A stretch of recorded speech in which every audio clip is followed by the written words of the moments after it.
and welcome to another episode. Another day has dawned and it's another episode on the Shut Up and Ride podcast, sponsored by the brilliant Charles Owen, who protect all our heads.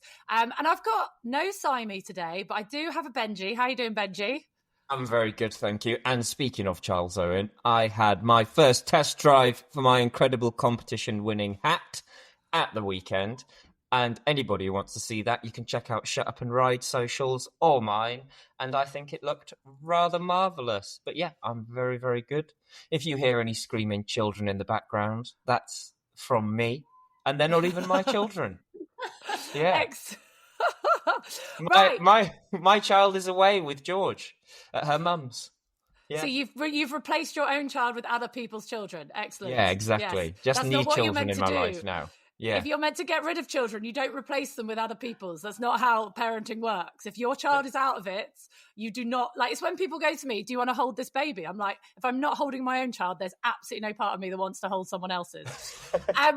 But we may not have Simey, but I'm very excited because we have a proper celebrity on the pod. This lady is, I don't even know how to describe you, but we will welcome you to the pod and then we will tell the listeners all about you. It is the brilliant barrel racing, motivational speaker, like celeb, American, amazing. Our first person from stateside, Amberley Snyder, is on the podcast and I'm very excited to welcome you. Thank you so much for coming on. Thank you. I didn't know I'm the first American on the podcast. That's actually kind of impressive. I'm going to add that to the resume. Yes, please do. And I love your accent already. It's just like, you couldn't sound more like you were a horse riding American as if you tried. Like, I love it. It's the coolest accent ever. I just sound like Mary Poppins. I have no coolness to my accent at all. Ben's laughing because he knows it's true.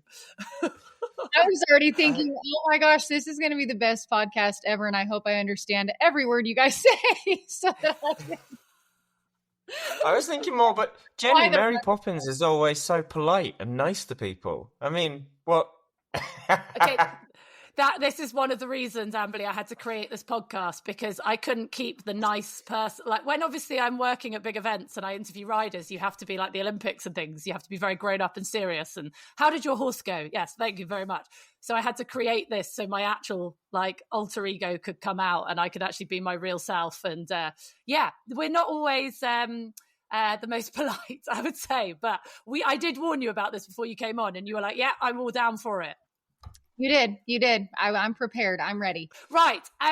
So I'm going to try and explain a little bit about you, but there's so many things that you do that I will probably miss stuff out. You are a barrel racer, which this is how Ben feels all the time because I know so little about barrel racing and Ben knows so little about dressage, eventing and show jumping. So I now know how he feels. So I'm very much looking forward to getting into that. You had an accident and you are now in a wheelchair, but you still barrel race. And you are a motivational speaker. You travel the world just being completely awesome, still on horses as well. And you were in Yellowstone, which, by the way, is my favorite show. And I'm actually a little bit starstruck. I'm not normally stumbling over my words this much, but I've seen you in Yellowstone and I'm like proper starstruck. Ben's laughing his head off because he knows how much I love Yellowstone. I'm also just thinking, where do we start? Amberley, you tell us. We're going to talk about you, your life, your journey. Where do you want to start this? Well, I mean, I can give like a little background. So I guess we can give like kind of my life in a nutshell, and then we'll go from there. Absolutely. Go for it. Yes. Tell us about you. Okay. Well, I want to start with, so I didn't actually come from a horse family. So I think that's one of the, I would say, different things about me, because I feel like a lot of people in the horse industry, it's been passed down, whether, parents, grandparents, somebody. And in my family, my dad was a Major League Baseball player. My mom was a cheerleader. She did have a horse when she was younger. Wait. Yes. We're just brushing past that. My dad was a Major League Baseball player. Just nothing. Easy. Just in the nutshell, right? Like, that's where I came from. That is pretty cool. I'm sorry. I'm jumping in straight away. I know we've not even got to the most incredible parts of your life. We've got as far as you grew up not in a horsey family. No, you got as far as she was born, Ben. Yeah, I got as far as she was born. You were born. That was amazing. Do you think I know our audience don't even know all of the things that are going to happen in your life yet, but up till now. But do you think that being surrounded by parents that were that driven and motivated and achieved the things that they achieved is something that's massively helped you? Yeah, 100%. I believe, I tell people I had the perfect combination of parents because my dad, being a Major League Baseball player, right? He played for 8.5 years in the big leagues. He knew what it took to be the best. And so he expected that from his children from, I swear, the day we were born. So I feel like I have that perspective of somebody who expected us to be a high level of whatever we did. It didn't matter what we did. We just needed to do it at a high level, and we needed to do it and be the best at it. So he taught us that. And then my mom was very good at teaching us that even if we didn't win, we had value. So I feel like I had this perfect combination of, I want you to be the best, but even if you aren't the best that day, you know, that doesn't decide who you are and the value that you have. And so I had like this perfect combination growing up. I mean, when I was 3 years old, and I would say us 4 older, there's 6 kids in my family, but the 4 oldest, at 3 years old, we had to know what we wanted to do for the rest of our lives. And we pretty well stuck to it. Like that was what we did, right? My brothers took after my dad in baseball, and they are just now, the second one did officially retire last year. So, but they're still coaching. They're still involved. My older sister was a gymnast. She's now a coach. I mean, it was like we had this expectation to be good and be decisive. And then we needed to work hard at doing that. Wow. I couldn't even clean my teeth at 3, let alone knew what I wanted to be for the rest of my life. That is amazing. That is, when did you decide then that barrel racing, horses, well, I suppose horses, and then how did barrel racing come about? So I would say I got to start doing riding lessons when I was 3 in California. My mom found a place that would actually take a 3-year-old. So that was kind of a tricky part too. If people want to take a 3-year-old to teach them riding lessons, like they don't feel like you're old enough yet to be doing that. But I found a place, or they found a place at 3, and I did ride for a year. And then I took a little bit of time off because I was so mad that my legs didn't go past the saddle pad that I couldn't actually this to go faster. So then I went and did dance for a minute and karate for a minute. And then when my legs grew, I was able to come back and I got a pony so that I could get my legs a little farther down and be able to get that pony to go the speed I wanted. Did you learn Western riding first, or do you learn English style of riding? How does that work when you're 3 years old? So I did. The place we went, it wasn't a barrel racing place at all. It was just horsemanship. And so we rode Western. And we did a little bit of showing and whatnot. I didn't actually start barrel racing until we moved to Utah when I was 7. And that was also when I rode English. So I did both when we moved to Utah. I wanted to do the English side. I love jumping. I miss jumping a lot. And so I did the 3-day eventing. I did hunter jumping. We did all of that as well when I got to Utah. When I got to Utah when I was 7. But in California, it was just like Western pleasure, horsemanship. Learn how to sit your horse correct, which I'm glad I did, because I feel like people skip that, right? Like they want to jump right to a discipline, and you don't spend enough time actually learning how to ride a horse and read a horse and work with a horse. And so I'm glad I started there. My gosh. And then when did you, because obviously I've watched your Netflix movie, forgot to drop that in our intro. You've actually got a movie about your life. No one's ever going to make a movie about my life. It's never going to happen. I don't know. You could become a serial killer or something. Then you might. Yeah, that could happen. Ben, might start with you. He never replies to his WhatsApps, Amberley. It drives me mad. But when in the film, your mum, the person playing your mum, talks about your natural talent and natural ability, and I bang on about this a lot. I think some people are natural horsemen and can read a horse and see a horse and just understand horses. I don't think everybody has that ability. And I'm guessing that was something that they spotted in you, that you just seem to have a way with horses and you understand them. At what kind of age did people go, yeah, she's pretty good? You know, I would tell you at 5 years old, my coach, the person that was teaching me, was already telling me that it was very important to have quiet hands. I don't think at 5 years old you have that conversation with very many people. And the way I interpreted it, I got in the car after that lesson. I do not remember this, but I got in the car after this lesson and I told my mom, my hands are so loud. I don't know how to make my hands be not so loud. And my mom was like, what are you even talking about? So she had to call the gal that gave me lessons. And she's like, I told her she needed to have quiet hands. I don't know why she took that her hands are loud. They're not loud.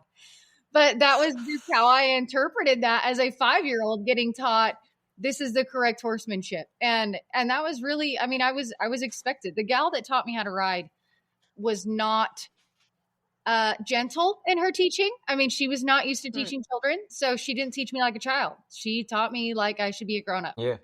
See, it's a weird... See, this is where I have to say, Jenny, I am slightly the other way with it. I don't believe that anybody is talented at anything. Yeah, we argue about this a lot. I hate being called talented. It really annoys me. Because what would you rather be called? Well, I think it's... Handsome. I think people can be really either lucky or through coincidence have things that happen in their life and around them in their life that put them in a situation to, like, excel. But I wouldn't call that talent because it's not the person, it's the world around them. So, like, for me, growing up with my family the way it was, I've talked about it loads on here before, how that set me up for what I was doing. But then I would say, like, from what I've heard from your story so far, you had the perfect combination with your parents, you know, the achievements that they'd had, and then how they sort of, your dad put that fire underneath all of his children to be like, come on, I achieved, I want you to achieve as well. And then a mother that taught you to then be compassionate with yourself when you weren't. Then you come across this riding instructor who luckily didn't just put you on a trail pony and say, kick around the outside of the arena. Instead, you know, because if you'd had that teacher, maybe you wouldn't be where you are now. Well, you see what I'm saying? Like, it's a combination, right? Because I think in order to be truly successful, there has to be something inside of you that has that. Like the passion for it. I don't know. I talk to people when I go to skiing, and I tell people there are things in life that make you happy, right? So I always say, for me, that's like Disney and sugar and Harry Potter, right? Like those are the things that like make me happy. And then there are things in the world that make your heart happy. That is where you will truly excel in the world, right? Is when you find something that does make your heart happy. So for me, I would tell you, horses did that from the beginning.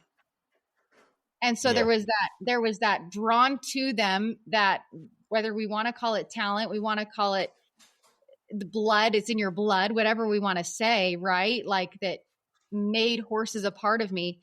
And then how lucky am I that I had such a background and such a force that created me to get to not only do it, but then be good at it. Yeah, I do think there is something in people, whether it's talent or whatever it is. And you have that, Ben. Not everyone will spend the hours that you spend training horses to run around you with no tack on and do all the stuff that you can get them to do.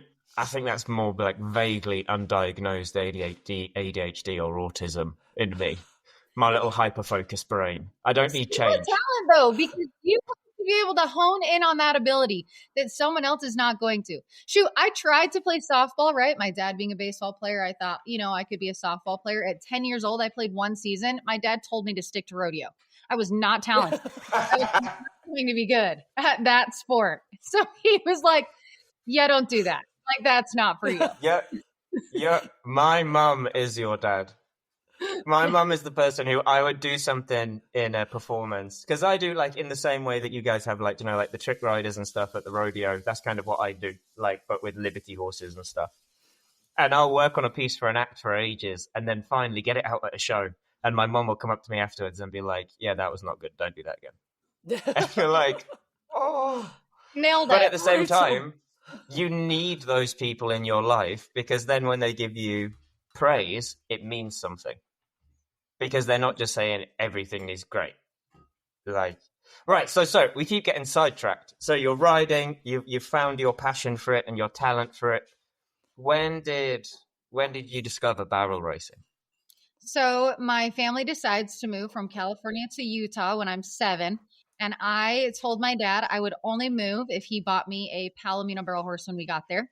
And thank goodness Very specific. I like it. That is what I want. And at 7 years old, I felt like I had this bargaining power, like I wasn't going to move. Like, sorry, I won't move with the family unless you get me this when we get there. And you know what? My dad fed the fire because he agreed, and he got me a Palomino barrel horse when we got to Utah. So that's where I actually started competing. So, but and was it just something that you were interested in because you'd seen it and stuff then? Because to ask for a barrel horse Yeah, to do that. I mean, my mom had wanted to barrel race when she was little, but she didn't have the opportunity. So I feel like she influenced that as far as, we would trace the barrel pattern with a pen and pencil, on a paper over and over and over, or, we would talk about barrel racing or horses. And so I think, she had wanted that opportunity. And so she felt like when she saw I had the interest in horses, that there was a chance I could like it. And I did. Okay, and for those at the back who don't know, right, barrel racing, I've seen it on your show and I've seen it on like shows, but what are the actual rules around it? Is it always the same pattern? I get kind of like show jumping, barrel down bad, barrel up good at the end of the round, and go as fast as humanly possible seems to be the other rule. What are the other intricacies to it? Because that's basically what I was getting from it. Yeah, I feel like the basic way to explain it is there's obviously going to be 3 barrels in the arena, and they're going to be at different measurements, and that's going to depend on what size the arena is. So it is always tricky when I get, what's my favorite or what's my fastest time, and I'll tell you, well, that depends on the size of the arena, right? Because it's going to depend on the size of the pattern. Now, they have a standard pattern, they have a standard set, and that is where you can really measure across the world, even what's going to be the fastest time on a standard set. So that would be a certain distance between the barrels as well as to the timer. And then they're going to have different, those measurements are going to change depending on the arena. You can either start going to the right barrel or the left barrel first. And then. Oh, okay. Yeah. So you can pick. So if you want to make a right-handed turn first, you want to turn to the right barrel first, then you will make 2 lefts after that. If you want to go to the left barrel first, then you'll make 2 right-hand turns after that. So you can break up the pattern, right? If you try to do something besides that, and then it'll just. So from a strategy point of view, then, do you want to try and do your horse's worst turn first? So then you've got your bet, because you're going to have a good side and a bad side. That is exactly what I was just thinking. Yes. So that is something that is talked about a lot with different trainers across the board. Like, how do you pick what direction you want to send their horse? Because they're going to have a good side and they're going to have a not as good side. So yeah, I've had horses that I trained a certain direction and then I switched them for that reason. They were more confident one direction or the other. Some people just only train right-handed horses. Like that is what they're comfortable with. That's what they're going to train. Whether they're not the greatest there, they might end up selling them to someone else who could maybe switch them, but that's what they want to train. I think the majority of the time I train them right. I train power left, which we'll get into who power is. And strictly for the reason I wanted to train a left-handed horse. It wasn't like. Can I just ask a question? When you say a right-handed horse or a left-handed horse, does that go off the first turn or the second 2 turns? The first turn. So the first turn is gonna be if you're a lefty or a righty. And okay, yeah. Is that where you're getting your power? I mean, I don't know why they picked that, I guess, but that's just if you're, if you say I have a left horse, like a left-handed horse or a lefty, that's going to be because they go to the left barrel first. Barrel first. So some people just decide what they want to train there. And I mean, my horse that I run the most now, I trained him left for the reason that it was after my accident and I ride better with my left hand, but realized about a year into his training that he was actually going to be more successful going to the right. So then I was able to switch him over and switch him right. When you're actually like schooling and training at home, do you have to be aware of keeping them kind of level-sided? You definitely want them equal on both sides, right? You want them to be able to turn equally as strong because with the turns that they're doing, I mean, it's using so many muscles. You're running a horse as fast as you can possibly get them and then expecting them to sit and turn on a dime and then run as fast as they can to the next one and sit and turn. So, I mean, for injury's sake, you want them to be as strong and sound as possible throughout their whole body. But you do see some people who, if you don't pay attention to that, they have like a favorite side to lope their horse. I have seen when I've taught clinics, a horse that I'm like, okay, you need to go home and you don't get to lope to the right anymore. Like you need to go because your horse acts like it doesn't even know how to move that direction because you don't like it. Of course it's rough. You never make them do it. Yeah. And so you can see that happen. Yeah, and I train, I teach. I haven't done for a few years now, but I always used to say, people were like, "Oh, they're so stiff to the left." I'm like, well, you get on and you're straight away on the right rein. You're so right-handed. You're spending 70% of your training session on the right. So then when you go left, their muscles aren't used to it. So then when you ride them the next time, they've got like delayed onset muscle soreness because you've worked them on muscles they're not strong enough. And people are so shocked by this, but you wouldn't I wouldn't go to the gym and lift weights with one hand, Right? but yet people don't seem to do it with horses, and I'm like, I just don't get it. Why do you not think like this? Well, 100%. I mean, if that's the exact way to think about it. If you went to the gym and you're like, I'm only going to lift with my right hand, that's it, because that's the hand I think I want to be stronger with. Well, my heavens, that's not going to work out very good. Fun fact, though, I have to say, when I was younger, because I used to ride one-handed all of the time, and I was a scrawny little thing, I had a bigger left arm than I had a bigger and a smaller right arm. So I used to do more with my right arm at the gym to try and make it the same size. See, so you were at least you were aware. You were aware and trying to teach people so that you weren't, an unequal scrawny kid. You could be an equal. Yeah, exactly. I can be a balanced out scrawny kid. Yeah. And also, I just feel like I want to say to our listeners as well, because barrel racing horses are jacked. They are so. I mean, they look insane. I love them. You should be able to utilize all of those muscles in their body. They don't look racy. And sometimes you will, sometimes you'll see a barrel horse that is bred that way, or just, I mean, even Power, my main horse. He's a little more racy looking. He did get run on the track. He is still a quarter horse, but he's just been kind of a hard keeper his whole life. So you look at him compared to the other three I have in my barn, and you're like, okay, yeah, you would almost think he wasn't even a quarter horse, but he is. But the majority of barrel horses, I mean, they are, a pretty barrel horse is going to be very muscly. What age do they? So for me, an eventer at 10 is when you're kind of thinking, that would be when, if you get them to 5-star at 10, you've done well. Normally like 11 Grand Prix horses in dressage, 10 is still quite young. What age is like peak barrel racing? Like, how long does it take them to get to the top of their game? See, now this is something that is discussed in our barrel horse world a lot, because our horses... Oh, you did serious voice. Because our horses, we expect them to peak their maturity year. So that's going to be 4 and 5. So That's it's like young. the most money your barrel horse is going to make is its maturity here, which they can either do at 4 or at 5. You can pick, and then they will have a couple years after that are called their derby years, and then they're just an open horse. And open horses just don't make that much money. And yet technically that's when they're actually kind of solid and mentally prepared to be there and handle all the situations. But I mean, I'm even thinking, like, I have Legacy, my main horse that I run now, he's 17. And I'm like, I mean, he might only have a couple years left. Where in your world, 17, you're like, wow, they're really awesome in their career and they still have however many years left. Yeah. And it's just such a different mentality, which I think it's a lot of pressure, as a trainer, that you have to have this horse be at the top of their game at 4 or 5 years old. Wow. Yeah, I think that's more like race horses. Sorry, Ben. Sorry. Yeah. No, I was just going to say, definitely. Like, I've been lucky enough to start spending a bit more time over in the States the last couple of years. And the first time I was out there, and I was watching someone school a horse on the night, a little sorrel reining horse. And I was like, that looks incredible. How old is that horse? And they're like, oh, it's 3. And I was like, oh, that's a lot for, like, how has it been able to be ridden for long enough at this age to even learn all of that?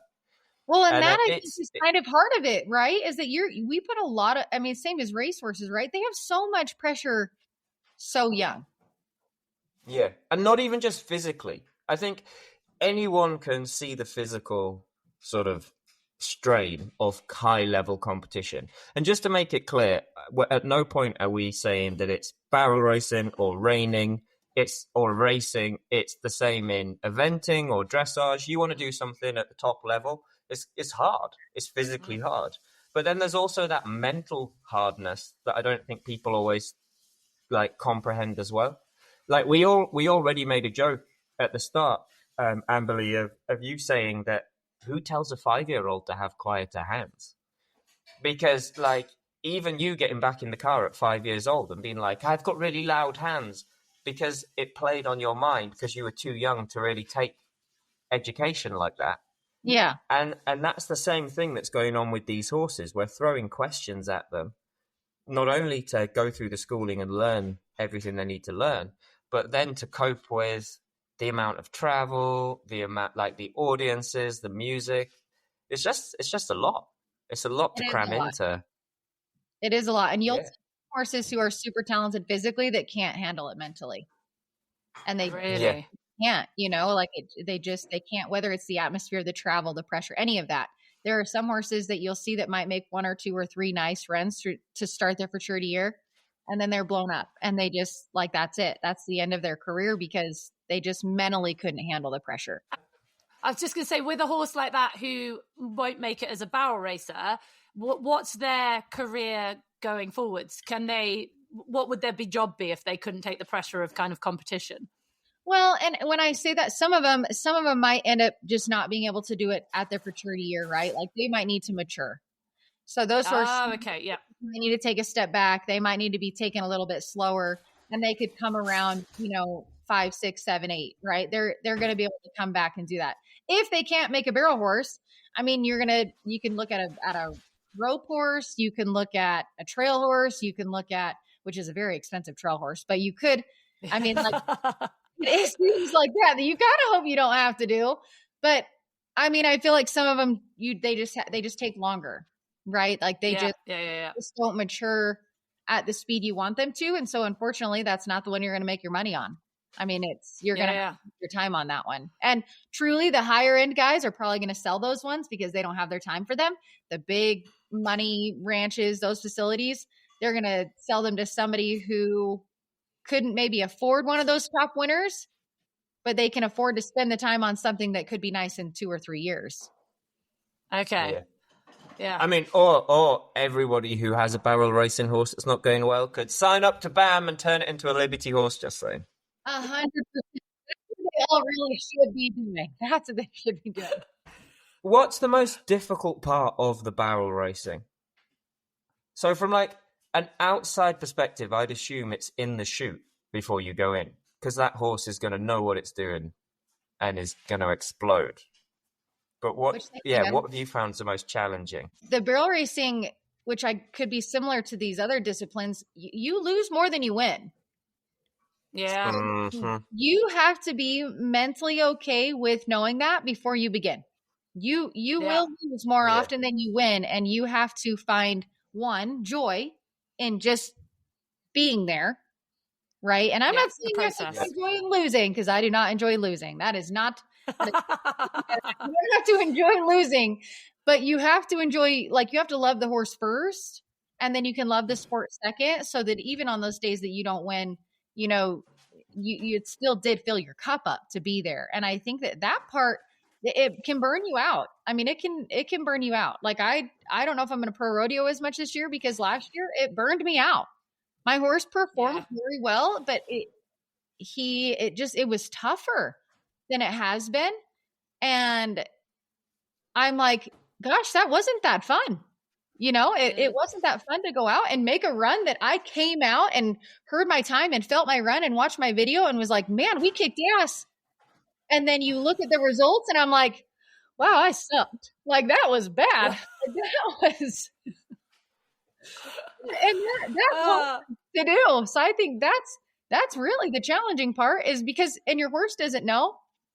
So if you come out of the arena and you are pissed off and you're upset, now your horse's confidence is going to be affected by that, because 100% your horse's confidence will change between winning and not winning. I have seen that with mine, that when they get on a hot streak, like they know it, like they know they're cool. They go in the arena like they're cool. They run like they're cool. And then they have like these bad runs, a couple ones in a row, and you have felt it, they have felt it. And all of a sudden, you feel inadequate. And I think horses feel the same way. So we had a very good friend of mine, a girl called Laura Collett, who's a top eventer. She just won team gold at the Olympics and the last Olympics. And she has this amazing horse called London 52 Dan. His name's Dan on the stables. He started winning. And in England, and eventing and show jumping dressage, you come back in for a prize giving. I don't know if you guys do the same. And Dan worked out that when he was in the prize giving, it was all about him. And he loves it. And the more he went back in and got a rug on and got a sash and saw the crowd clapping him, he was like, yeah, I'm in for this. He knew the applause was for him. And winning bred winning. Do you have the same thing with your horses? Do they go back in and like, is there a ceremony in the same way? Sometimes, mostly, not very often though. Like at the maturity level, they'll sometimes take them in and do that. But I think it really comes down to that. I think that's why it is so important that it comes down to how you treat your horse when you come out of the arena, because there isn't always like that ceremony that they're going to necessarily know. Sometimes they'll have like a victory lap, but most girls don't take their barrel horse back in for that because it's probably going to be a little bit psycho to do that. So you usually end up jumping a little bit spicy. Yeah, they usually end up jumping on something else. But I really do think it more even comes down to how you treat your horse. Like when you go back to the trailer, tell your horse they won, and which is sometimes hard because you're disappointed. And your horse feels that. So sometimes it is hard to go back to the trailer. And even though you're really upset on how it went, to have your horse not know that. Yeah. I love that. So am I really awful? I have to say this just from my training point of view. But do you, like, especially with them getting hot when they go into the prize givings, do you not think the horse just when it goes in for a prize giving knows, oh no, this is that time where everyone goes mental in the crowd and the music's going to come on really loud, and so it just anticipates the volume and energy of the arena? I think they know. I don't want you to take that away from me, Benjamin. I don't know, just I'm such a little pessimistic, not pessimistic, but just like my little logic brain. Like, because if I had a horse that got really, really hot in a prize giving, I'd be like, I need to work on how this horse copes when the crowd goes like this mental, and I want it to stand still. Well, but then that is like in the rodeo world. So sometimes you can draw a performance. So you're going to be there when the crowd is cheering, and sometimes you're going to draw slack, which is like after the performance, there's not anybody there cheering. And there are some horses that really excel in that slack environment where there's not the crowd, there's not the cheering. And then, man, the ones that end up being winners, like they realize when that crowd is cheering and then they love it. They run harder. They try harder. But then there are some who I think might be more introverted horses. They're like, I'd rather just come and do my job. And my mom just says I did a great job and I go back to the trailer. But some horses are like, heck no, I want people cheering for me and screaming for me and yelling and the announcer and the music. And it is a preference. Like it is, I have both personalities of horses, and then it has to decide what I want to try to enter them in so that they can succeed. One thing I would say I definitely massively agree with you on is like treat your horse like it won every single time. And like one thing I would add on to that is, here's one of Ben's little top tips for training, especially if you're on you don't have your own yard, you're on a livery yard or whatever with other people. Whenever anybody asks you how your horse went, you tell them it was amazing.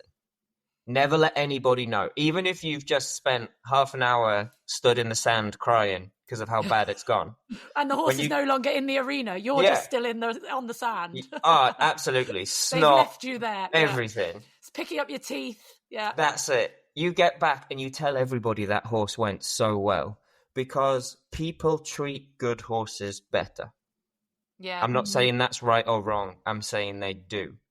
We all know that the horse that's really good and everybody knows is really good, the grooms stop and scratch that one more. They make a better job of its stable when they muck it out. Like, I'm not saying that's right, but it's just in us. And so you want everybody to be your horse's friend. So that's a massive thing I agree with you on.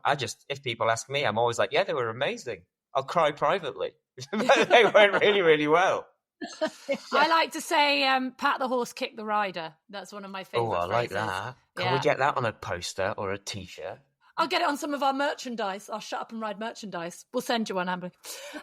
So I feel like we could. There's so much I still want to talk about. But when did you start winning and thinking, "Ooh, this is going to be my job"? What point in your life were they like, "Ooh, she's pretty shit hot"?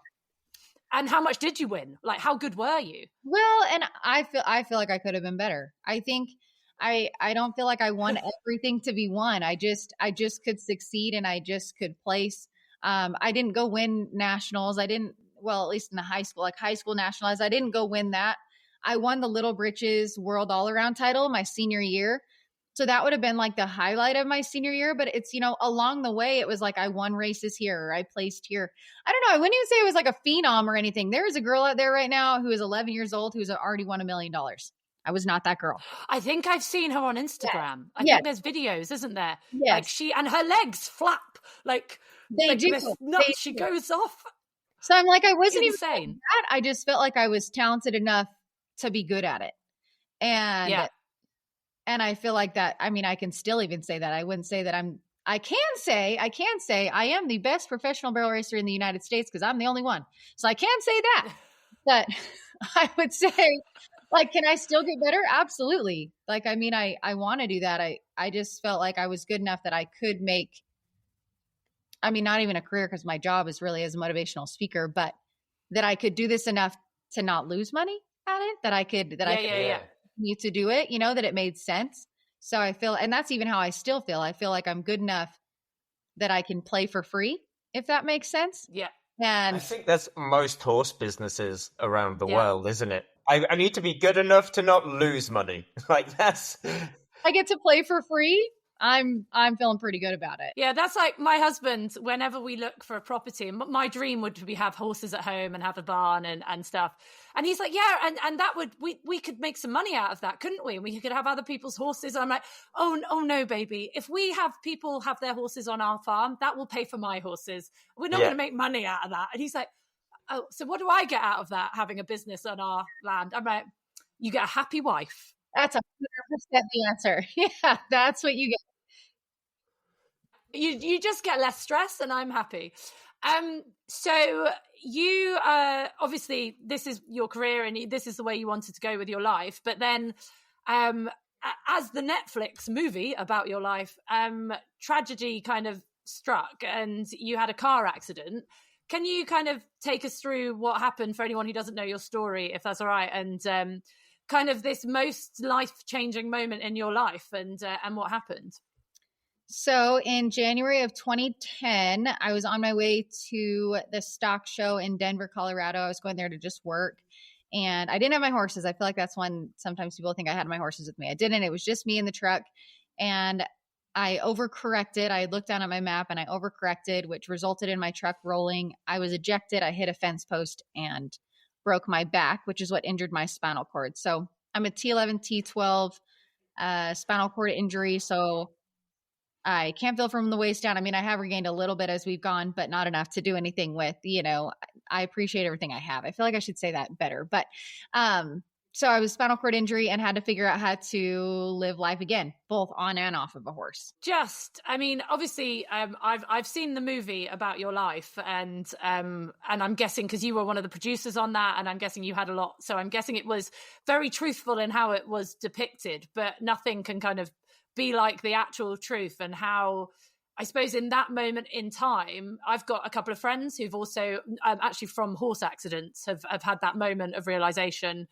And all of them have said the first thing they thought about was, am I going to ride again? Where were you at when you got that news? Was that the same for you? And I mean, just, can you even put into words a moment or being told that news, or how it was for you? Is it something you can even vocalize? Yeah, so I didn't get knocked out during my accident. So I was sitting on the side of the road, waiting for somebody to find me, and did like a self-evaluation and realized that I couldn't feel anything from the waist down. And I mean, at that point, I'm looking at everything that has flown out of my truck. My truck rolled 7 times at 75 miles an hour. And I'm just wondering, like, what do I do now? And it's everything. It's how I was serving as state FFA president. So I was serving in a leadership position. I'm like, how do I do that? How do I ride my horses? How do I even get out of this? Right? Like, what do I even do now? And that is a lot of the process. And in the first conversation I had with the doctor was, I ride horses. So when do I do that again? And they said, you don't do that. Like, that's, especially what you do, that's impossible. Maybe get on a horse, sure, but barrel race, that's not going to happen. And I didn't ever take that to heart. That was not something that even was, that wasn't an option for me. It still isn't an option for me, even with the things like challenges I've had since then with horses falling or saddle sores that turn into pressure sores. I've had to go through a lot of things, and it's not, if I'm going to get back on a horse, it's what do we need to do it? What do I need to do in order to be back there? And I felt like that was it. That was how it was from day one. It's not if I'm getting back on a horse, what do I need to do to get back on a horse? And how old were you when you had the accident? 18. I turned 19 in the hospital, actually. That's just an insane. Do you think that's the horse? I mean, I often again, talking about my poor husband, he's long suffering. We talk about him a lot on podcasts. Oh, Gregor. I am, if he takes a wrong turning, forgets the kids' lunch or forgets water or something, I lose my mind, Amberley. I am like a woman possessed. I cannot control my shit. Yeah, our house nearly burnt down and I'm like, right, let's get this out of the house. Let's calm. Or a horse can gallop over someone and they're flat out unconscious. And I'm like, right, this is what we do. And if a horse comes in with his leg hanging off, I'm like Captain Sensible. I'm like amazing in a crisis, terrible when something like tiny goes wrong. Do you think that's the horse person in you? Were you like that? Did you just sit assess? My sister, my littlest sister, she's the only one that rides with me. And she says she'll say, did you go Amberley mode? Like, that's what she'll say. Because anytime something bad happens, anytime there's a wreck, anytime I'm just like, all right, let's handle this. What do we need to do now? Tell me your pain on a scale from 1 to 10. Can you talk to me? Like, it's all so she just says, you just went Amberley mode. Like, that's just what she calls it. But yeah, on a day-to-day basis, am I a little bit like a chicken with my head cut off? Yeah, that's me. But when it comes to same thing, like when you're saying that, I'm like, yep, that's how I process life. The American version of me, finally. Yes. So how long from I'm just trying to get my head around this. So you had the accident at 18, you turned 19 in hospital. I have to ask, did you manage to get back on a horse before you were 20? I was back on a horse 4 months later. You a machine. Yeah, 4 months later. I would have liked to have been sooner than that, but I still had my back brace on. I still had my turtle shell on. And that was when I could finally convince my mother and doctors to just let me get on. It took me 18 months to get back to competing from my accident. And that I wish was faster, but I did take a 9-month break where I did quit for a minute because I was so frustrated that it wasn't the same. And I felt like I needed to take a step back and decide what was I okay with and figure out how to just live life in a chair. And then I could come back to the horses. So yeah, it was 4 months that I first got back on. It was 18 months that I competed for the first time. When you had your accident, you had the horse Power, who, am I right in saying that he's actually in the film? That's him in the film. He is. So Power's in the movie. Plus they dyed 3 horses' hair black to be his stunt doubles through some of the scenes as well. Your horse is so famous. He has stunt doubles. I love that. Was he the first horse that you got back on? I always find that very interesting because a lot of the time when I've had friends who've had serious accidents or brain injuries and they've just gone, I just need to know I can do it. I just need to sit in the saddle. And they've gone, I want to sit on this horse. And people have gone, no, let's sit you on like Daisy the cob that won't move. But there's a mentalness about getting on one horse. What was Power that one? I was getting that. So Power is a barrel horse and he is a little hot and he is a little frantic. He can be. And so I did get on my rope horse. So luckily I didn't have to get on someone else's horse, but I did get on my rope horse for the first day, but then I was on Power after that. So how do you, what did you change first? Like, I have so many questions. Like, did you modify your saddle? Is that a thing that exists already, or did you have to design that? No, we designed that. So we added the seat belt. So that was the first piece that we added. I have Velcro straps around my legs and my fenders. My feet are rubber banded in. I have a nylon strap that buckles across my left hip. And then I do sit on I sit on like a honeycomb seat now. I did sit on a seat of air, like my wheelchair seat for about 10 years. And then I just changed that. But those were all trial and error. Those were like, okay, this worked. Now what do I do about this? This works. Now what do I do about that? And so we went through that process. And can you feel the saddle underneath you, or do you have no feeling at all there? Sorry, that's probably quite but it's like, I can't imagine not like that, like your balance. Right. So that is what's hard is my balance. I now can feel to my knees in most places. I have regained that since my accident. And I have the inside muscle on both of my thighs that has come back, which I don't think is any question of that's because that's what you use when you're on a horse. So I've regained some of those, but really when I get on, I try to forget about what my legs are doing because I can't get them to do what I want them to do in the part of benefiting, if that makes sense. Like I'm not going to be able to cue my horse with them.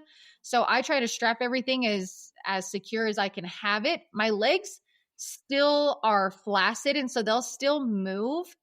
We did try to tie my stirrups to like my cinch rings, but we realized that movement from the horse has to go somewhere. And if I don't, if I don't let my legs take it, it went straight to my back. And so, and so that was bad. So my legs are flaccid and they do move. My horses just know to ignore them. And it's worked. It's worked. Yeah. This is one of the things I teach, Ben. When I'm teaching, I say, I can't remember which, one of Newton's laws of physics is energy cannot disappear. It has to be changed into something. Yeah. And people say, oh, I've got to sit still on the horse. I'm like, no, because you have to move with the horse and absorb the horse's energy. Your movement is the energy transfer. So that like makes me feel like I'm not actually talking utter shit when I'm teaching. But it's like, yeah. If you try to tie your legs to your saddle, it's going to feel freaking weird because it had to go somewhere.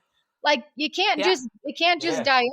And so it would move to my back, and then that didn't feel good at all. So my legs they do flap, I guess you could say. They kind of look like they're kicking truly. Most people who don't know my story don't even know that I'm paralyzed because they just move like they're anybody else in the run.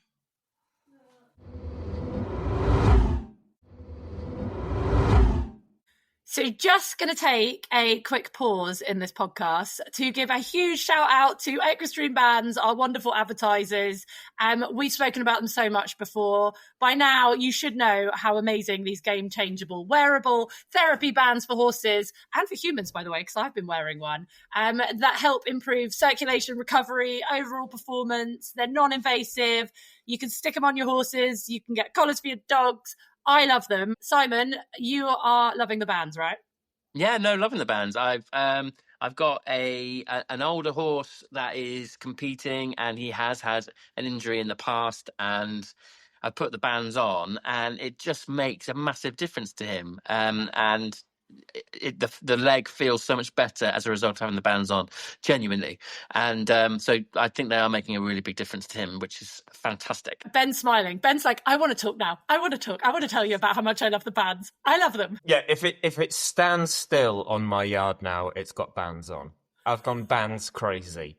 On everything. So I started with one pair, and then I've just gone crazy. I've got them on my rehab horse, on my horse Mojo. Anyone who follows me on socials know Mojo has been out and had surgery, and literally within 2 or 3 days of having the bands on, swelling's gone down in the leg as he's healing. He's, sounder and fitter and again well in himself. I am a full convert. I've even, like you were saying, Jenny, on humans, that even on my wife as she's healing from her C-section. So yeah, they're if it stands still now at our home now, it's got streams on. Well, because we love our wonderful listeners as well, we got the team at Extremes to give us a discount code so you guys can enjoy them as well. So make sure you go and check them out and put Shut Up 10 in the offer bit at the checkout. But honestly, we love them, and I'm sure you guys will too. I have so many questions. Like, you're seatbelted into the saddle. Like, that's a wreck waiting to happen as well, isn't it? It is, and it has. Has it happened? Yeah, I've had Legacy fall, and I broke my leg. It broke my femur when he fell on it. I had a horse I was training for speed run me into a barrel and shattered my kneecap. I had a horse. Can I ask? I'm sorry if this is an insensitive or inappropriate question, but does not having sensation from the waist down mean that breaking your femur or knee hurts less when that happens now? So that's what was kind of crazy. Yeah, no, it doesn't. It doesn't. Like, I have sensation to my knees, but not technically all the pain receptors. So when I broke my kneecap, so what happens if I have an injury that's like a really serious injury, that's something I can't feel, it actually makes me have a headache and be nauseous. That's like how your body functions. Again, it's like it has to go somewhere. So when I broke my kneecap, by the end of the run, my head was horrendous. But I did wait 4 days before I went to the ER to go get it looked at because I didn't know that it was broken. So that one was kind of a tricky one. My femur, yes, my femur, because it poked out and came back in. So we knew that something was bad. That one didn't give me a headache though, because my went into shock so fast. So I tried to convince my mom to let me get back on and rope my calf before I went to the hospital. And she had told me, she was like, if you can get it to stop bleeding, I'll let you do it. And we tried everything. I did a tourniquet. I did a maxi pad. I did vet wrap. I did everything I could do to get that leg to stop bleeding. And I couldn't get it to stop bleeding, which ended up being a broken femur. So I'm probably glad I didn't get back on. Can I just say that is such a horse person's attitude to fixing stuff. Maxi pad and vet wrap fucking fixes everything. If it didn't fix it, then what are we even doing? Yeah. I'm surprised you didn't try a bit of electrical tape on there as well. That's it. Just hold it all in place. I should have done that. Tried to really tourniquet it right there. Can't bleed through electrical tape. Oh my God, if I couldn't like you anymore. And then when you were back in the saddle and you thought you can do this again, when was the first kind of canter loping, and like when you actually went at any decent speed? How, first of all, terrifying was that to thrilling? Like, because how much control did you have? Like, how was that moment? Well, so it was definitely all the processes of like the seatbelt so that I had balance, because I think that was what was so frustrating, is that I felt like the place that I'd had the most balance in my whole life, all of a sudden I had none. So, yeah, I mean, why it even took me so long to get back to where is because like I had to like get on and then be frustrated and then mentally work through that frustration and then look for the solution. Like I almost had to like grieve every time it didn't work. So we got the seatbelt and then we did the leg straps, and then I was able to lope or canter depending on who you are and what you say. Yeah. I mean, that was within that first, the first couple times of getting on that I tried that I was able to do that. I will say when it felt right, I mean, I could lope okay before I took the 9 months off. So it was like in August or early September that I just decided this just isn't what I wanted. I told my mom to sell my horses. I was like, if I can't train them like I used to, I'm not going to have them. Obviously I didn't really mean that. So I'm glad she didn't obviously take that seriously, but I did take 9 months, like 9 months that I took away from them and didn't go out and see them and do anything with them. But when I got back on after that 9 months, it was game on.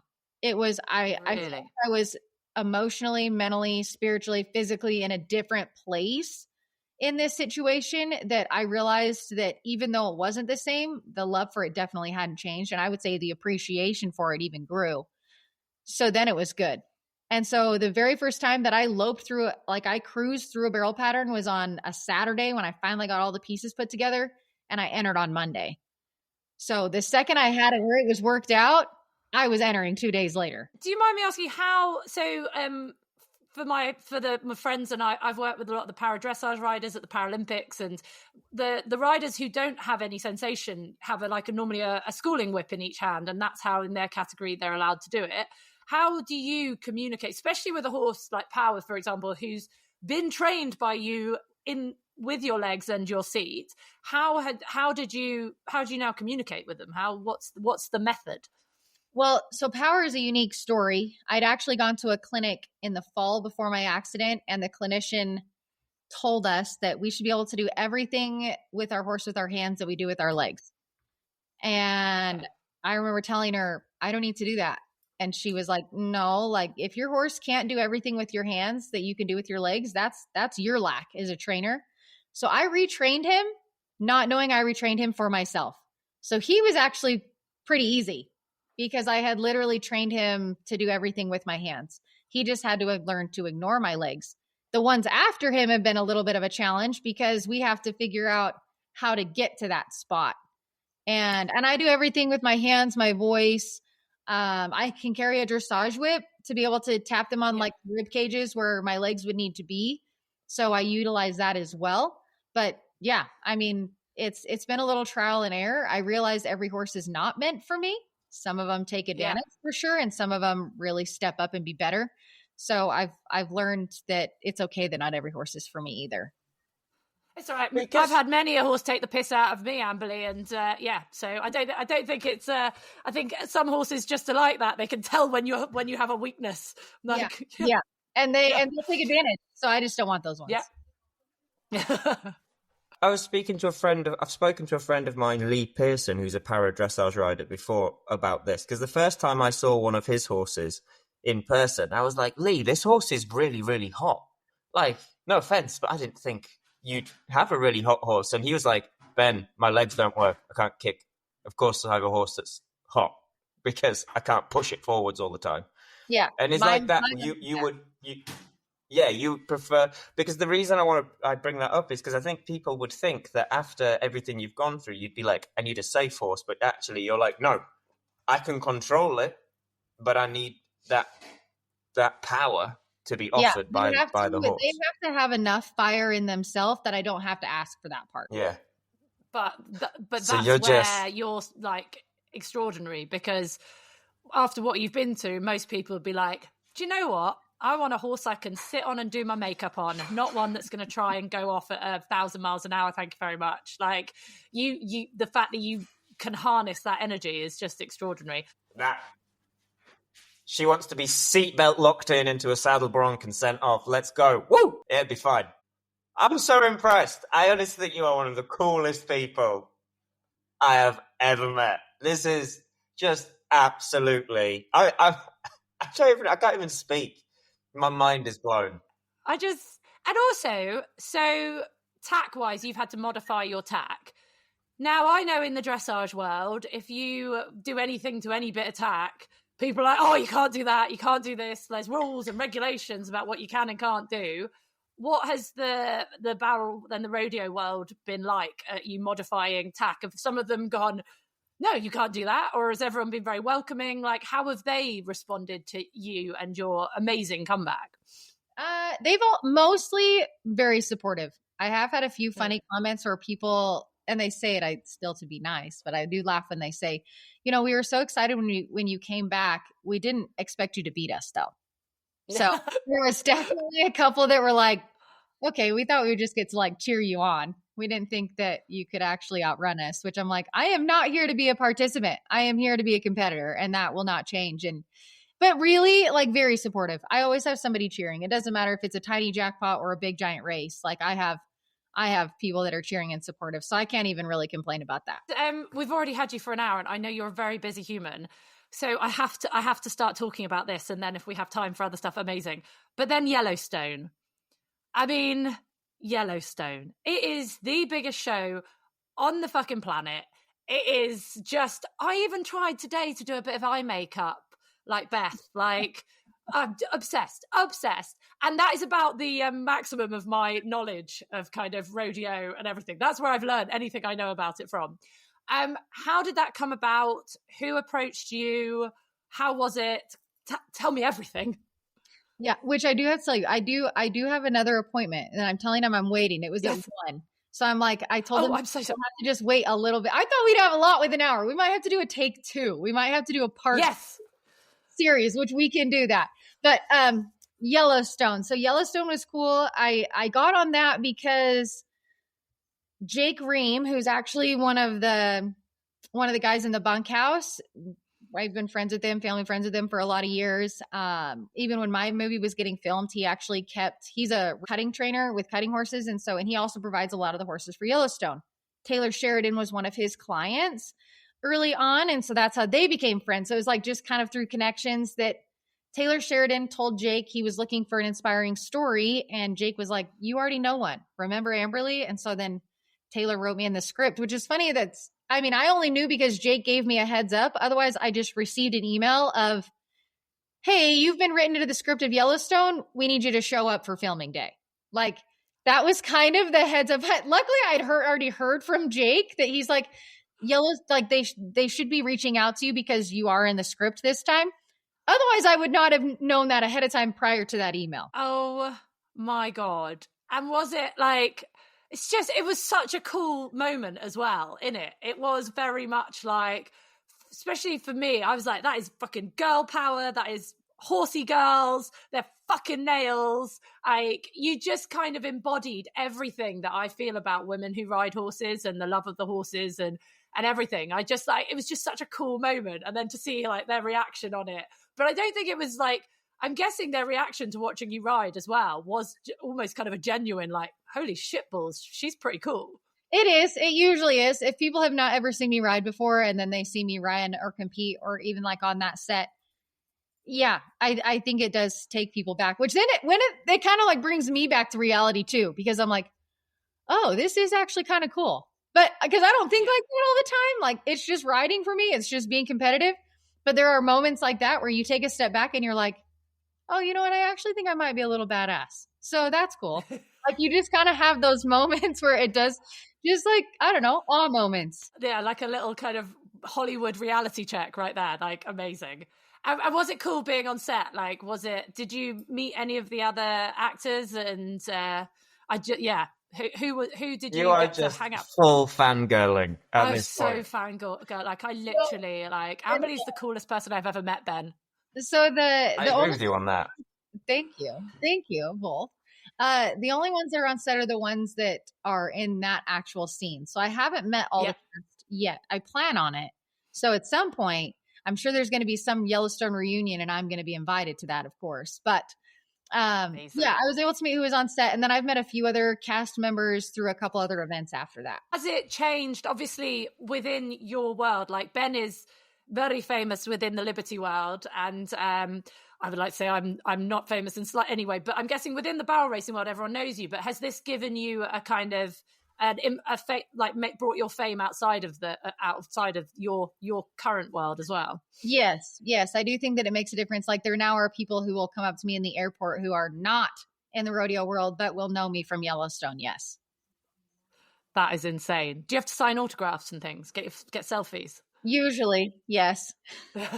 I want Amberley's autograph and a selfie, but not anything to do with Yellowstone, just because she is a bad,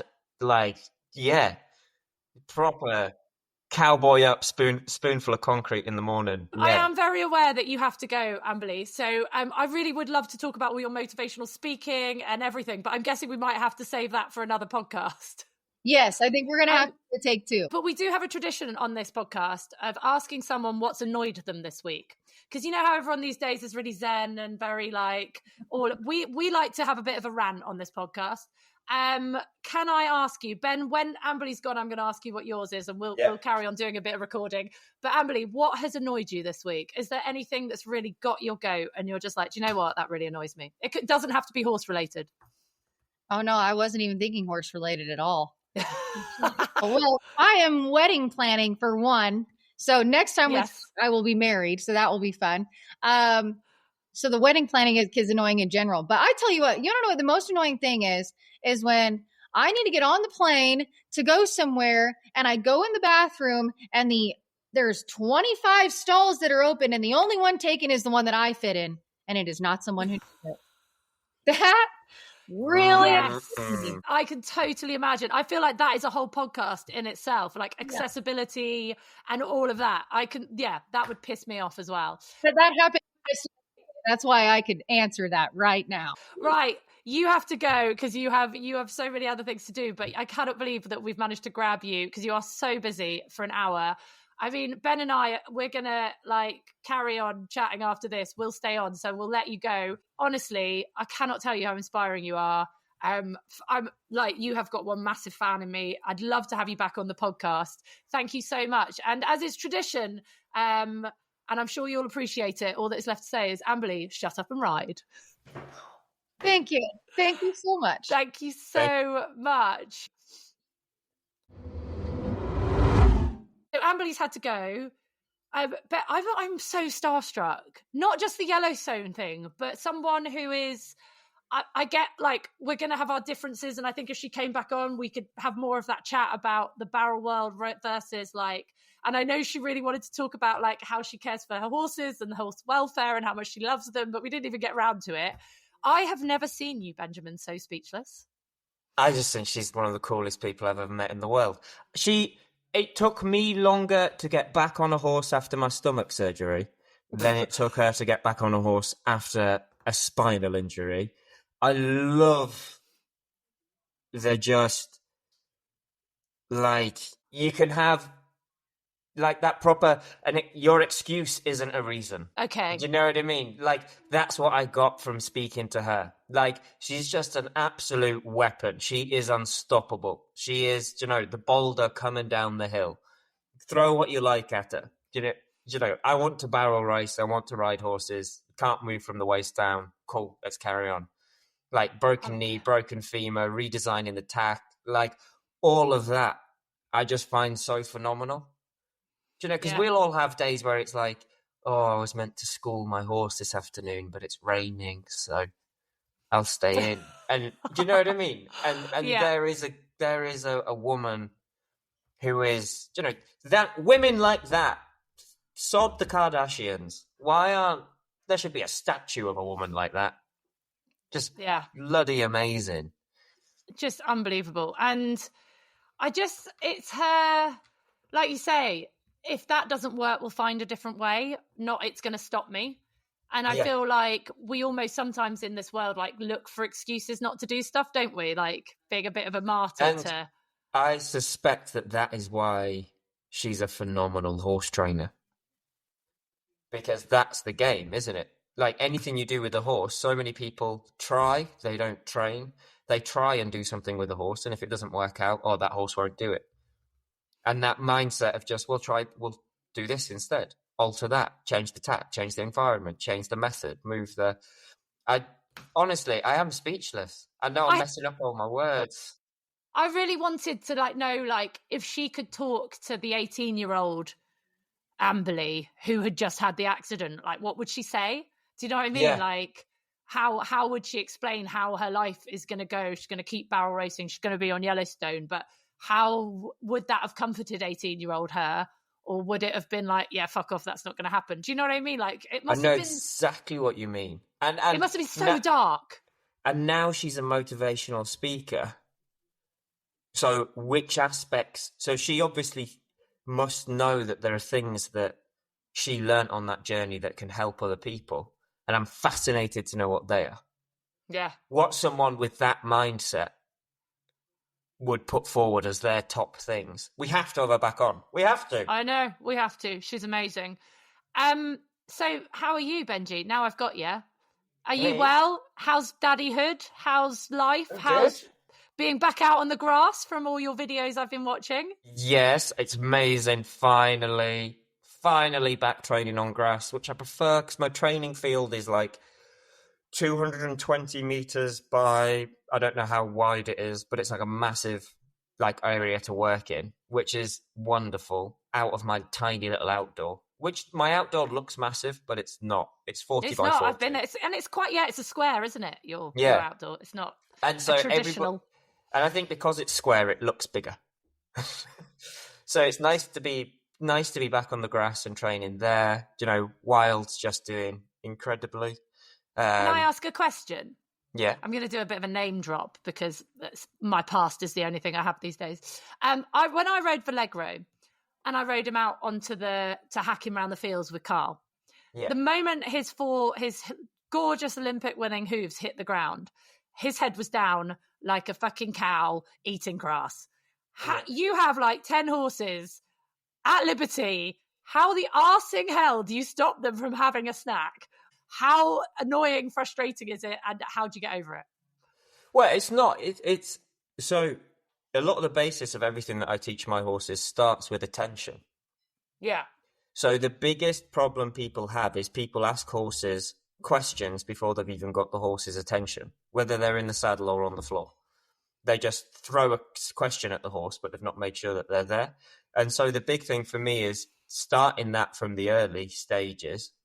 So we teach the horse that I can make a sound or I can flick the whip and they'll get back to looking at me, getting their ears and their eyes back on me. And then we introduce that on the grass and stuff to make sure that, if I'm going to lose that attention, I can give my signal that's attention on me and I can get that back. The other side of it is not making them feel like it's not allowed. So because So obviously they get to go out and graze and play in the fields anyway, because, 3 Fs, food, freedom, forage, and friends. So one, if your horse never gets to graze, then that's something that can make them bad to work on grass. And then the other is I'll work in turning them off and letting them eat the grass within the session. Okay, right. So if I squat down or kneel down or sit on the floor in front of them when they're in a line, they know they can eat grass. And then the moment I stand back up again and say, okay, we're going, then they'll come back. And by teaching them that they will be allowed to eat grass, that really helps. And then also, then you're starting to work into more of a genuine, real connection of how horses would interact in a field. Because they're going to have downtime, and then they're going to, like in a herd, they have to be able to be aware of each other. Because that's the other thing. People will say that horse is eating grass, it's not concentrating on me. Whereas a horse can actually completely be concentrating on you and munching the grass. And you can test that by the moment you say, like, you just go to walk off, or you then they're back. I can eat chocolate and watch Netflix. Yeah, exactly. Yeah. So it's a weird one, and I think people don't try enough, really. And I would even say, if you've got a horse that gets really stressy when you hack it out and gets hot or like gets destination addiction, tries to rush home and stuff. If you've got hacking where you can get off-road, then hack around for a bit and then stop and let them put their head down and let them graze while you're on them for 5 or 10 minutes. And then go and ride a little bit more and then stop and graze. Because if all we do when we get on horses is go, go, go, then stopping and going back into relaxation isn't actually in their vocabulary. Yeah. So then, like Sebastian, my little hot grey, the only way we've got him to be lovely out on hacks and to stop getting thinking we're going to go stubbling all the time is because he doesn't know if the next question is going to be canter on or stand and eat this grass verge for 10 minutes. So he's got to listen in case one or the other happens. Yeah. Which I know would go against a lot of people like, don't let them eat the grass. But I'm like, it's a horse that eats grass. It's good that you know that, though, that they eat grass. That's quite helpful. I feel like it's a bit like... Well, I was just thinking in my head, right, I'm not a big fan of my kids eating sweets. It's more because I look at them, and when your kids' next lot of teeth start coming through, right, it's really freaky because they're these tiny little humans, like 6 when the teeth start coming through and falling out, or 5. James was really young. And you're like, oh my God, those are the teeth you're going to have for the rest of your life. Like, I don't know why I'm like, holy shit, we need to look after those. You've got a long fucking time with those teeth. And it's like, oh! And because I think when you've made a human, you're like, oh, I made that. We need to look after that. So that for me is like when they eat sweets, I just see them like, oh my God, your teeth. But I feel like if you don't let kids have sweets or have them on treats, or my kids have to, if they've been for a hike, they're allowed a donut and stuff like this, then when they go to the party and you're not around, it's like, holy Jesus fuck. I want all the sweets in all the world. No one's watching. I'm going to steal sweets or hide sweets. And it's a bit like that. If you never let horses out on grass and then you try and ride on grass, they're going to be like that dickhead horse who's like, I want that. I'm never allowed it. I feel like I need to flag. Vallegro has spent a lot of time grazing on grass. Oh, yeah, he has. He was just like really want to flag that hard before someone tries to imply that's what we're saying. No, I'm just a shit rider and he's like a Thelwell pony. One of those caricatures where he can put his head down and I'm just... Yeah, he knew I deserved no respect. Like Amberley was saying, how some horses know what they can get away with. Yeah, it was just like, no, that's not happening. So, yeah. I massively agree with you, though, on all of that with the, if you keep them bound in all the time, doesn't matter whether it's you never let that horse canter or you never, if people don't do things... Don't avoid the stuff. The stuff you avoid is probably what you need to work on, if we're linking that back to horses. Yeah, absolutely. Just stuff builds up in you, doesn't it? I always think as well, when I lunge my horses and they have a good buck and a fart and everything, and I'm like, oh, yeah, you go for it. Like at the beginning, they're always a bit wild. And I'm like, oh, you do it. Because I'm just so wholly grateful they don't do it when I'm on them. Yeah. I'm like... You just let any anger you've got about me, you let it out. You go for it, honey. If I've annoyed you, you let it out while you're on the lunge. Because if you're doing it then, you're not doing it when I'm on. And I'm grateful for that. Rather not be piloting that adventure. Thank you very much. Yes, exactly. Right. What has annoyed you this week, Benjamin? What has annoyed me this week is that we just bought a couple of new Frisians that are very, very nice. Have you not got enough horses? We've got Does a lot Jill of work know on. about this? Does We've got Jill a lot know of work about on. it? My father has acquired 5 new horses in the last Jesus. couple of weeks. I want people to know we're not like baller. My dad goes out and finds horses, and he's like, "I've paid a £5 for it, and I gave him a packet of cheese and onion Walker's crisps. Here's a polo pony." Like that. You've met my dad. You know what he's like. Yeah. But we got these 2 new Frisians. They are stunning. They are. Oh, share us some stunning. photos for I the will have page. to show you some photos. They are stunning. And because they've always lived together, they're going out in the field during the day, and on a night they come into like what I would call a big loose box. Like not a stable, but almost like a big corral in a barn. Yeah. And one of them has been itching its bum and snapped the stable door that was on the barn in there, which meant that me and one of my best mates, Mr. James Parrott, had to spend, well, mainly James Parrott. I'm not very good with power tools, but I had to spend a day completely rebuilding that sort of area. And you know, when you're like, you're our new sexy flash grown-up horses, and now I can't play with you because I've got to spend time fixing a door. So annoyed is a strong word, but you know when you're like... Frustrated. I had a full day this morning without waking up to find out that you had done that.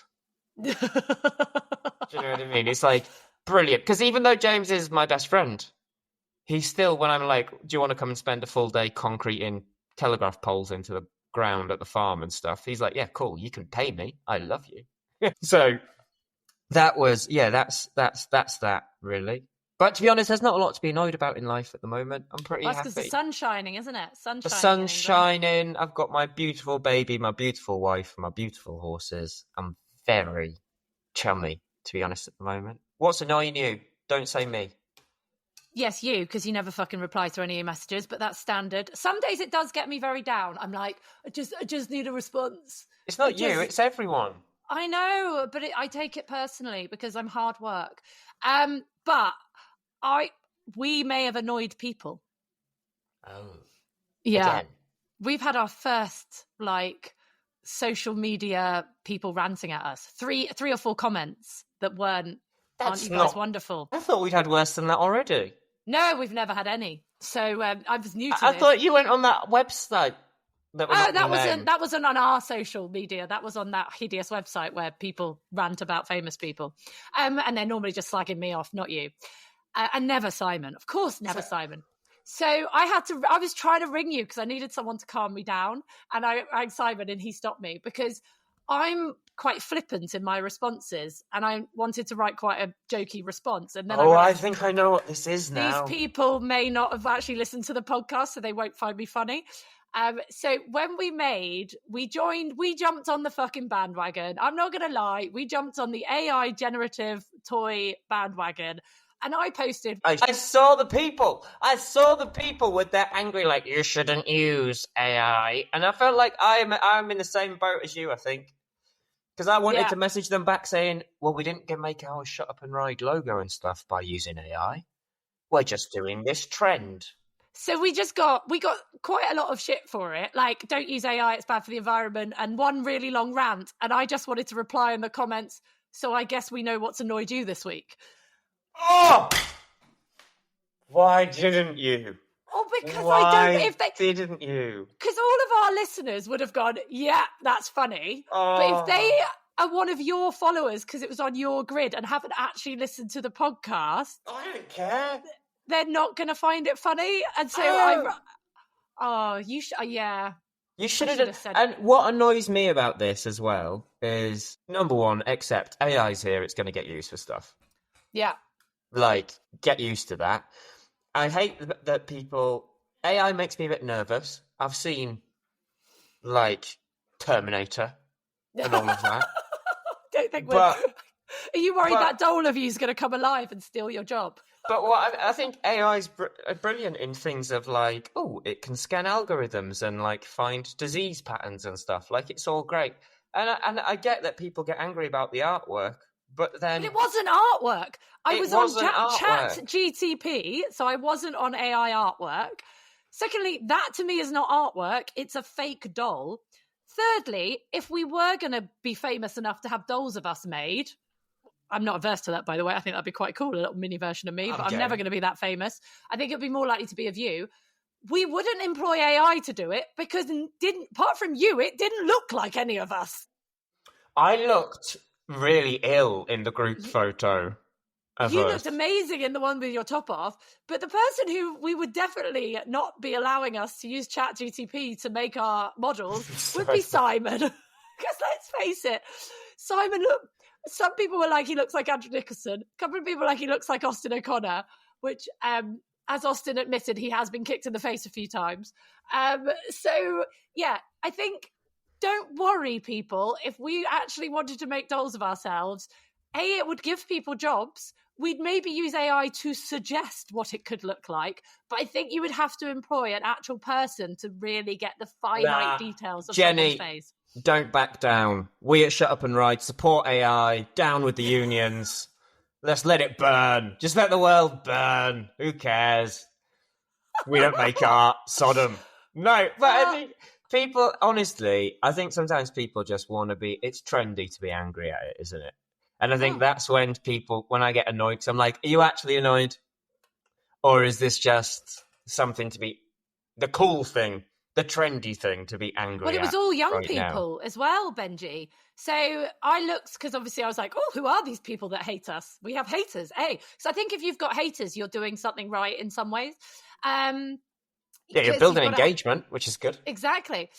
So I went on their profiles and all of them were like 18 or 19. So I was like, oh, quickly get off their profiles. They were artists as well. Yes. Which, to be fair enough, like, I get it if you're an artist and you're worried. I get stuff like that. But it affects us in our world. Like, even like, less horses on films and stuff these days because they can do them with computers more easily and all of that sort of thing. I get it, but this is the world we're in. Yeah. Figure it out. And it was a bit of fun. It was a bit of fun. At no point are we getting dolls made. And I didn't see anybody else get the grief we got. I saw so many famous riders and stuff doing the same thing, and no one got the grief we got. I know. I went onto Burley's webpage because they'd done it. Not a single negative comment. I think, again, like, I was looking at the dynamic of our social media, and your social media is quite different, isn't it? Like, obviously they're your Instagram followers. You appeal to such a vast range of people.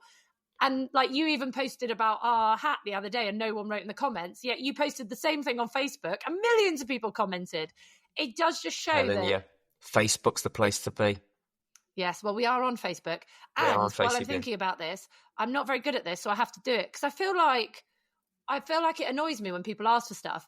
But I need people to follow and like and share our podcast because genuinely, we need this to do well and continue, and it will only happen if this podcast gets bigger. And because if it keeps getting bigger, we can have more amazing guests on, like Amberley, who we just had. I know, right? And I would love, my dream with this podcast would be to get to a stage where we can lay on nights for free, like demos for free, and we can have a company like Equistreams, our amazing advertiser at the moment, who also, that's how we got to know Amberley, because Equistream bands, she uses them on her horses.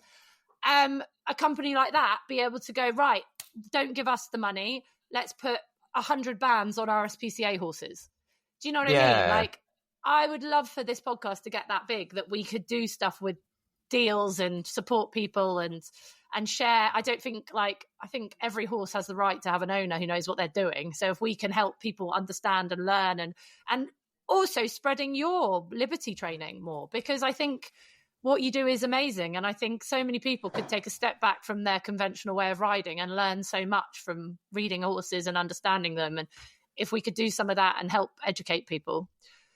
But sadly, we have to pay bills before we do that.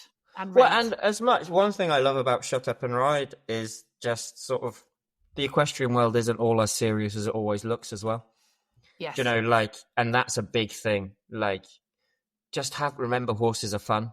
Gather all the knowledge, do it all. But that's my thing that makes me most proud to be a part of this, is that it reminds people to have fun and to laugh and not take themselves seriously. And like when we ask like these like famous riders and trainers and stuff, you know, like what's annoyed you this week, or what's your equestrian ick, and all of those like little silly bits that we do for fun. But then I think sometimes they're the most relatable out of all of it as well. You're like, oh, like, you know, that top rider that's won medals feels the same about filling hang nets that I do. Yes, and exactly. We're all actually in the same boat. Yeah. So yeah, everybody like, follow, share, subscribe, spam people with it. Don't shut up and ride. Talk about us a lot and ride. And I think next time we're going to record just us three, and I'd love to read out people's emails and things like that. So you can email us at shutupandridepodcast@gmail.com, but that is in the description. All of that and how to follow us on Instagram and everything is in the description on this podcast. Send us some questions. Yes, come on, you people who listen to us, throw us some questions. Throw some questions either to me, Jenny, or Simon, or to the three of us about stuff. Let's try and get some questions for us for when we next record. That would be cool. Yes, and lots of people loved the we're trying to get slut into a horse's name. Send us any funny horse names. I quite like that as well. Anyone who's got good funny horse names, I appreciate that. Right, you have a baby to look after. I have work to do. My face hurts from gawping at the screen, listening to Amberley in like total awe and amazement. I hope people listen genuinely to this. Inspirational. Like, I know you and I will have both been in situations working at events where you have to call someone inspirational because it's what you've been told to say. When I interview you, yeah. Oh, yeah, you're so absolutely. Inspirational, Ben. Yeah. But she genuinely, I'm gobsmacked. She's girl power. And I knew her story before we talked to her, and it still has floored me. Yeah, and her show on Netflix, I think it's called Walk, Ride, Rodeo. Walk, Ride, Rodeo. Put that in. That's a story. It's not a documentary. It's actual. Who has We've had someone on the podcast that's had a Netflix film made about their life. It's a dramatized version of events. And fun fact to finish off the pod: there's that when you watch Walk, Ride, Rodeo. Obviously, there's an actress who plays Amberley in the thing, but when you see her barrel racing before her accident, that is Amberley's little sister. And when you see her barrel racing post-accident, that is actually Amberley. Pretty cool. That is very cool. She is just really cool. I'd like to be that cool, but I think my cool days are well behind me. I think your cool days have just started. Look at that hoodie. Oh, I know. Look at this Shut Up and Ride hoodie. So many people want one. I think we need to make them. You've got one coming. What colour do you think I got you? Pink. Yeah. Yeah, 100%. Love a bit of pink. I can't wait to see you in it. You have to share some photos. I'm so excited. Absolutely will. And then get George to try it on, and we'll have to get some for her as well. See what size she wants. Absolutely. We will. Right. Love you. Thank you for replying to the messages and coming on. All that is left to say is, I know how busy you are. Shut up and stand on horses. Is that what be the best thing that defines you? Just shut up. That's what most people just want to say to me. Just shut up. We've missed Simon. We miss you, Simon. Simon will be back. I cannot wait. Believe I can make it feel like Simon's here. Wait 1 second. Oh, God, I'm really tired. And I've taken too much on. I've said yes to everything. Poor Simon. We love you, Simon. We do. We miss you. Right. Ben, shut up and ride. Shut up and ride, ride, ride, ride.